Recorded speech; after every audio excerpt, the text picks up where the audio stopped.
So I came out last night, boys out here running around. I came out here last night, my hot tub. I didn't hear it making the normal sound that it normally makes when the jet's running. And guess what? My recirculation pump, you don't see any bubbles coming out of that little spout down there. So my new recirculation pump that's only 2 months old is not working again. And it's probably been going on for a while because you can't tell in this video, but the water isn't being filtered because it looks kind of cloudy. So I'm getting ready to pop this door off right here to my hot tub. Pull this back. This is the power for the recirculation pump right here. So I'm gonna take that off. I'm gonna go turn off, I'm gonna flip the circuit breaker. I'm gonna pull that out. I've got a ohm meter, a voltmeter. I'm gonna make sure the pump's getting 220 volts. And then to make sure we're getting a correct voltage to the pump. And then we'll go from there. So stay tuned. So this is the main breaker for my hot tub right here. So I already flipped it, but the first thing you do is, that is the on position. So first thing I do actually is turn that off. So now there's no voltage. I have a 220 hot tub. There's no voltage going to my hot tub. So what we're gonna do is, we're gonna unplug this connector right here. I can see you. And then we're gonna, calm down, bud. And then we're gonna take this meter here. I'm gonna stick my probe to my meter in there on the proper leads, and then we'll turn the breaker back on to see if we're still getting 220 volts to my circulation pump, recirculation. So stay tuned. All right, so I've got my meter in place. I've got my probes, don't touch anything, guys, stuck in here. So what I'm gonna go do now is I'm gonna go flip the breaker and we'll come back and hopefully that says 220. Stay tuned. Okay, I'm back and you'll see.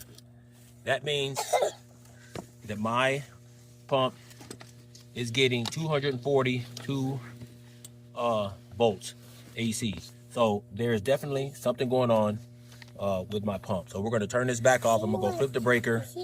And then I have to call, figure out what I'm gonna do next. Stay tuned. I got my helpers with me. Say hi. Hi. Say hi. So I suspected that my brand new pump that I bought went out. So I went and bought a little space heater because here's what the deal is. So it's pretty cold out right now. It's like 29 degrees. And what we can't have happen is we can't have water under here and these pipelines freezing. So what I'm going to do is I'm going to put a space heater down there, which is what this is. I got an extension cord, 50 foot, running from my little outlet over there, going under here, and then getting ready to plug up my space heater and just keep it down in that little space to keep it warm until I can get my pump swapped out. So that's just what we're gonna have to deal with. So stay tuned. I'll get my heater hooked up and we'll get that going. So this is the space heater that I bought from Lowe's. It has a switch on it in case the thing falls over so it'll turn off. Well, I put some deck tape on that because I don't have enough space in here for this thing to stand up flat. So I'm gonna shove it down in there and lay it on the side down in there. And what we're just trying to do is just keep this whole area down here warm until I get my pump swapped out. So I'm gonna have to take that pump off again. Good thing I'm off tomorrow. Get my pump off again and go down there and get it replaced. So, all right, stay tuned. All right, extension cord. We got our little heater in there. I'm gonna put my insulation back on, close the door, and then I'm gonna have to deal with this tomorrow. Okay. I do want to take a second to tell you guys about something. So this is the heater I bought, little space heater I bought. You turn this around and look at the back of this space heater. It says 1500 watts, 120 volts.